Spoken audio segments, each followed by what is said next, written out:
Welcome to Johntech digital platform. Johntech के digital platform में आपका स्वागत है।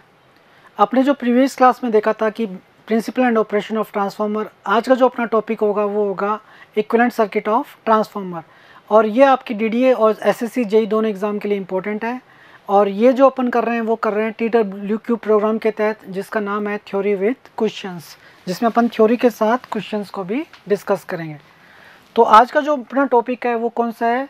Equivalent circuit of transformer. तो आज अपन इक्विवेलेंट सर्किट से रिलेटेड क्वेश्चन करेंगे और इसकी थोड़ी थ्योरी, अपन बेसिक थ्योरी के बारे में डिस्कस करेंगे कि ट्रांसफार्मर का जो इक्विवेलेंट सर्किट होता है, जो समतुल्य परिपथ होता है, वो कैसा होता है। तो आज अपन डिस्कस करते हैं समतुल्य परिपथ किसका? ट्रांसफार्मर का। तो जो ट्रांसफार्मर, सबसे पहले अपन क्या कर देते हैं, एक ट्रांसफार्मर बना लेते हैं। इस तरफ वाइंडिंग होती है ट्रांसफार्मर की और एक वाइंडिंग इस तरफ भी होती है। दोनों तरफ क्या होती है ट्रांसफार्मर के? वाइंडिंग होती है।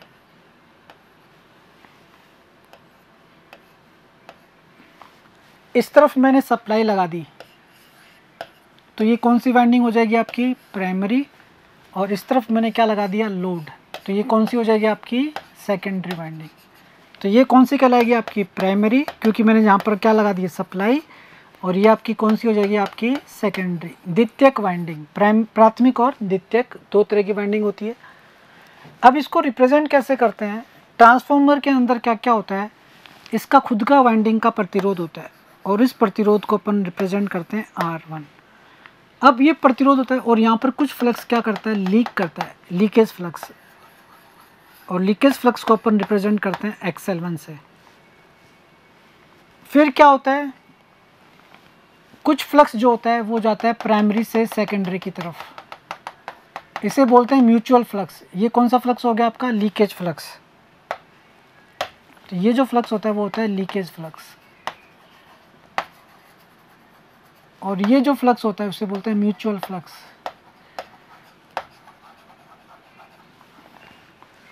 और कुछ फ्लक्स सेकेंडरी का लीक करता है, तो ये सेकेंडरी साइड लीकेज फ्लक्स हो गया, ये प्राइमरी साइड लीकेज फ्लक्स हो गया। इसी तरह सेकेंडरी साइड भी क्या होता है? उस कुंडली का प्रतिरोध होता है। R2 क्या होता है? सेकेंडरी साइड कुंडली का प्रतिरोध। और ये क्या होता है? XL2, secondary side leakage flux. अब सभी पॉइंट को मैं लिख देता हूँ। R1 क्या है आपका? प्राइमरी वाइंडिंग रेजिस्टेंस, प्राथमिक कुंडली का प्रतिरोध, जिसे बोलेंगे प्राथमिक कुंडली का प्रतिरोध। R2 आपका क्या है? सेकेंडरी वाइंडिंग रेजिस्टेंस, यानी कि द्वितीयक कुंडली का प्रतिरोध।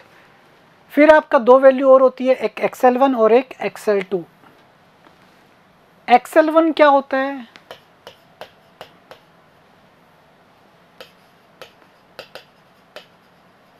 Primary side leakage flux.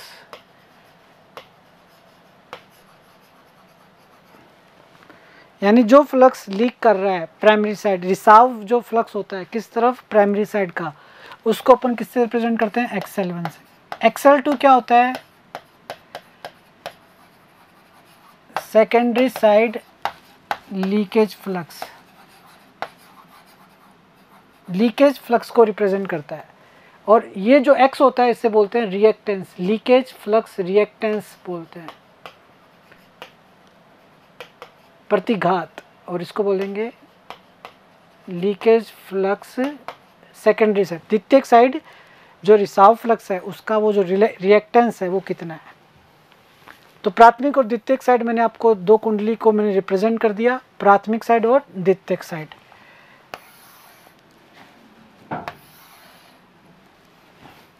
ठीक है। अब ये क्या होता है? यहाँ फेरों की संख्या कितनी है? यहाँ मान लेते हैं N1 और यहाँ फेरों की संख्या कितनी है? N2। तो ये आपका जो होता है एक होता है आइडियल ट्रांसफार्मर। ये जो ट्रांसफार्मर है वो कैसा है? आइडियल। बीच में जो ट्रांसफार्मर लगता है ये कौन सा होता है? प्रैक्टिकल ट्रांसफार्मर यानी प्रायोगिक ट्रांसफार्मर। और ये होता है आइडियल ट्रांसफार्मर। यहाँ फेरों की संख्या कितनी है? N1, यहाँ कितनी है? N2। यहाँ प्रेरित विद्युत वाहक बल कितना है E1 और यहाँ कितना है E2। प्रेरित विद्युत वाहक बल E1 और E2, और इसको कहते हैं आदर्श ट्रांसफॉर्मर। बीच वाले पार्ट को, इसको इतने को बोलेंगे आदर्श ट्रांसफॉर्मर।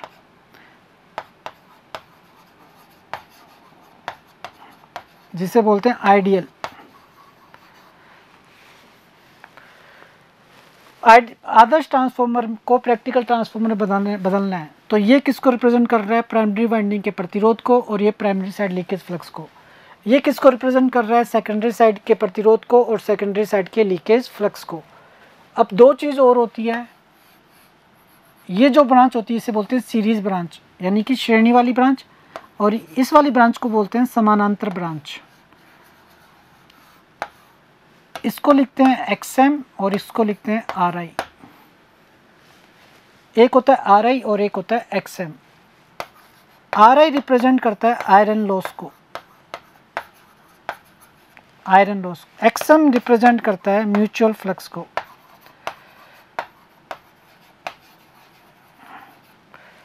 XM किसको रिप्रेजेंट करता है, म्यूचुअल फ्लक्स को। इसको कई बार G से भी लिख देते हैं और इसको लिख देते हैं BM से। 1/XM कर दोगे तो क्या निकल जाएगा BM, और 1/RI कर दोगे तो क्या निकल जाएगा GI। तो GI क्या होता है, कंडक्टेंस, वो होता है 1/RI, और BM क्या होता है, ससेप्टेंस, जो होता है 1/XM। तो इसको XM और RI से रिप्रेजेंट भी कर सकते हैं और GI और BM से भी रिप्रेजेंट कर सकते हैं। ये समानांतर कंपोनेंट है। ये कौन से हैं, पैरेलल कंपोनेंट है जो समानांतर में लगे हुए हैं। और R1 XL1 R2 XL2 ये कौन से कंपोनेंट होते हैं, सीरीज कंपोनेंट होते हैं। तो इक्विवेलेंट सर्किट के अंदर प्राथमिक वाइंडिंग और द्वितीयक वाइंडिंग को रिप्रेजेंट किया जाता है। R1 और R2 रिप्रेजेंट करता है कॉपर लॉसेस को। ये किसको रिप्रेजेंट करता है, कॉपर लॉसेस को। अब इस ट्रांसफॉर्मर को मैंने आपको रिप्रेजेंट कर दिया। R1 और R2 किसको रिप्रेजेंट कर रहे हैं, आपके कॉपर लॉस को। तो ये किसको रिप्रेजेंट कर रहा है, कॉपर लॉस, और ये भी किसको रिप्रेजेंट कर रहा है, आपके कॉपर लॉस को। ये प्राइमरी साइड कॉपर लॉस हो गया और ये सेकेंडरी साइड कॉपर लॉस, दोनों कॉपर लॉस को रिप्रेजेंट करते हैं। इसका एक, इस ट्रांसफॉर्मर को दूसरा जो इक्विवेलेंट सर्किट होता है वो क्या होता है, R1 XL1, ये आपका RI, ये आपका XM। अब इसको जो सेकेंडरी साइड पैरामीटर को प्राइमरी साइड रेफर कर दो, तो सेकेंडरी साइड जब प्राइमरी साइड रेफर करते हैं तो ये बन जाता है XL2 डैश और ये बन जाता है आपका R2 डैश। तो ये आपका क्या हो गया, एक ट्रांसफॉर्मर हो गया। ये जो धारा जाती है वो जाती है I1, ये जो धारा है वो कौन सी है, I0, और इसे बोलते हैं I2 डैश। तीन धारा को रिप्रेजेंट कर, I0 को बोलते हैं नो लोड करंट,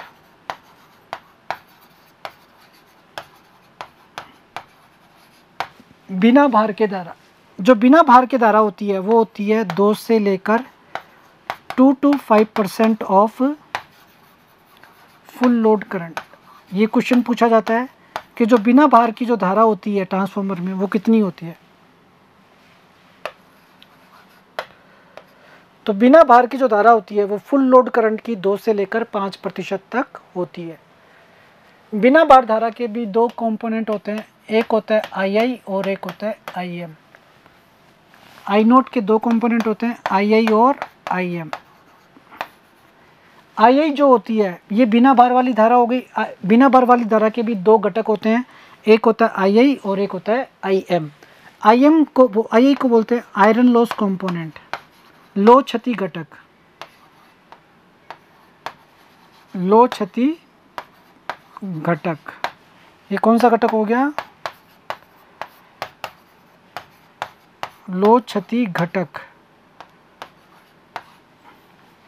किसका, of no load current.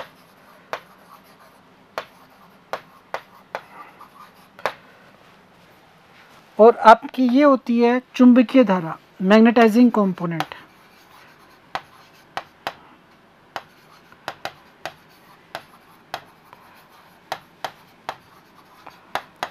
Magnetising component of no load current, इसे बोलते हैं चुंबकीय घटक। ये कौन सा घटक हो गया? लो क्षति घटक। और ये कौन सा घटक हो जाएगा? चुंबकीय घटक। तो आयरन लॉस कंपोनेंट जो नो लोड करंट होती है उसके दो घटक होते हैं। आई नॉट के दो घटक क्या होते हैं? इसको लिखते हैं I I square plus I M square का अंडर रूट। इनमें रिलेशन क्या होता है? I I square plus I M square that is equal to I naught. इसका अंडर रूट ले लोगे तो क्या मिलता है अपन को? बिना भार वाली धारा। ये फॉर्मूला भी आपसे पूछा जा सकता है। जो नो लोड करंट होती है और आप क्या लगाते हो यहाँ पर? Supply voltage V1। ये जो V1 सप्लाई वोल्टेज हो गया और ये आपका जो वोल्टेज होता है ये आपका कहलाता है लोड वोल्टेज V2। और V2 डैश मतलब आपने रेफर कर दिया पूरे सिस्टम को प्राइमरी साइड। ये जो R2 डैश होता है, R2 डैश का जो मान होता है वो क्या होता है? R2 बटा K स्क्वायर। R2 कौन सा है? सेकेंडरी वाइंडिंग का प्रतिरोध। K क्या आपका होता है? ट्रांसफॉर्मेशन रेशियो, जिसे अपन बोलते हैं N2/N1। और इसी तरह अपन क्या निकालते हैं? XL2 dash. XL2 डैश का जो मान होता है वो कितना होता है? XL2/K square. और K का मान क्या होता है? N2/N1, जिसे अपन बोलते हैं ट्रांसफॉर्मेशन रेशियो।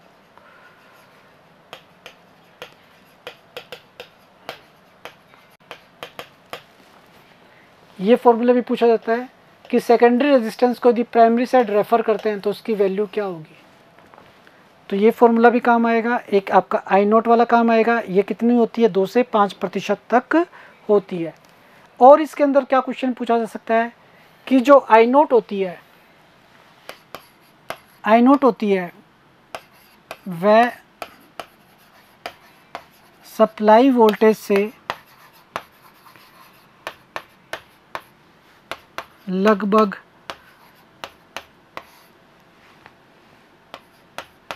75 डिग्री पीछे होती है। 75 डिग्री पीछे होती है। जो आपकी आई नोट होती है और जो सप्लाई वोल्टेज होती है उससे वह कितनी पीछे होती है? 75 डिग्री। यानी करंट जो होती है बिना बार की धारा होती है वो वोल्टेज से कितने पीछे होती है? 75 डिग्री के लगभग पीछे होती है। R1 आपका क्या था? प्राइमरी साइड का प्रतिरोध, ये प्राइमरी साइड का लीकेज फ्लक्स, ये आयरन लॉस कंपोनेंट, ये म्यूचुअल फ्लक्स, ये आपका प्रतिरोध है सेकेंडरी साइड का जिसको मैंने रेफर कर दिया है प्राइमरी साइड। ये आपका कौन सा है? आपका सेकेंडरी साइड का लीकेज रिएक्टेंस है जिसको मैंने रेफर कर दिया है प्राइमरी साइड। तो सारे पैरामीटर को मैंने किस तरफ रेफर कर दिया है? Primary side. तो ये आपका हो गया इक्विवेलेंट सर्किट। और नेक्स्ट जो आपका जो है वो अपन पढ़ेंगे आदर्श ट्रांसफार्मर। आदर्श ट्रांसफार्मर में जो लो क्षति होती है वो क्या होती है? शून्य होती है। लो क्षति शून्य का मतलब RI का जो मान होता है वो क्या होता है? इनफाइनाइट।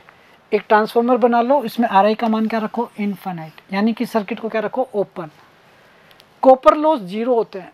कॉपर लॉस 0 का मतलब होता है कि R1 और R2 का मान क्या है? 0। ट्रांसफार्मर के जो R1 और वाइंडिंग के जो प्रतिरोध का मान है इसका मतलब क्या है? 0 है। लीकेज फ्लक्स शून्य होता है, इसका मतलब XL1 और XL2 दोनों का मान क्या होगा? 0। आपको ये कंडीशन याद रखनी है। लो क्षति 0 होती है, कॉपर लॉस यानी कॉपर क्षति 0 होती है, लीकेज फ्लक्स क्या होता है? 0 होता है। कोर की जो पारगम्यता होती है, ये जो μr होती है वो क्या होती है? अनंत होती है, इन्फिनाइट होती है, जिसकी वजह से इसका जो रिलेक्टेंस होता है वो क्या होता है? 0। इसका जो प्रतिष्ठंभ होता है उसका मान क्या होता है? 0 होता है। इसलिए इसके अंदर जो चुंबकीय धारा होती है IM का जो मान होता है वो भी क्या होता है? लगभग 0। इसमें चुंबकीय धारा की आवश्यकता पड़ती ही नहीं है। इसमें चुंबकीय धारा क्या होती है? 0। पारगम्यता अनंत, लो क्षति 0, copper loss 0, leakage flux 0, core की पारगम्यता अनंत जिसकी वजह से रिलेक्टेंस का मान 0 और IM का मान भी 0। और इसमें कोई भी कैपेसिटेंस का प्रभाव नहीं होता है, यानी कोई भी स्ट्रे कैपेसिटेंस यानी कि संधारित्र का कोई भी प्रभाव नहीं होता है। तो ये जो 5 चीज़ें हैं जो आपको याद रखनी है किस ट्रांसफार्मर के लिए? आइडियल ट्रांसफार्मर के लिए, आदर्श ट्रांसफार्मर की कंडीशन। क्वेश्चन पूछा जा सकता है कि आदर्श ट्रांसफार्मर के लिए क्या क्या चीज़ होती है? लो क्षति 0, इसका मतलब आर आई का मान इन्फानाइट। कॉपर लॉस 0, इसका मतलब R1 और R2 का मान 0। लीकेज फ्लक्स 0, इसका मतलब XL1 XL2 का मान 0। कोर की पारगम्यता कैसी होनी चाहिए? अनंत होनी चाहिए, और जिसकी वजह से इसका रिलेक्टेंस का मान क्या होगा? 0, और जिसकी वजह से शून्य चुंबकीय धारा की क्या होगी? आवश्यकता होगी। वास्तविक ट्रांसफार्मर में प्राथमिक वाइंडिंग होती है। ये जो आपका वास्तविक transformer, real transformer, practical transformer जो होता है, यानी जो प्रायोगिक ट्रांसफार्मर होता है, उसमें वाइंडिंग का प्रतिरोध का कुछ मान होता है। आइडियल ट्रांसफार्मर में R1 का मान क्या होगा? वाइंडिंग का प्रतिरोध क्या होता है? 0 होता है। तो 0 रेजिस्टेंस किस में होगा? आइडियल के लिए। रियल के लिए क्या रहेगा? कुछ रेजिस्टेंस का मान रहेगा, सम फाइनाइट रेजिस्टेंस, उसके कुछ प्रतिरोध का क्या रहता है? मान रहता है। नेक्स्ट क्वेश्चन क्या है? ट्रांसफार्मर वाइंडिंग के रेजिस्टेंस और लीकेज रिएक्टेंस दोनों हैं, कि जो रेजिस्टेंस और रिएक्टेंस दोनों जो होते हैं, जो लीकेज रिएक्टेंस होता है और रेजिस्टेंस यानी प्रतिरोध होता है, वो कौन से पैरामीटर होते हैं? सीरीज। तो वो कौन से होते हैं? Series parameter.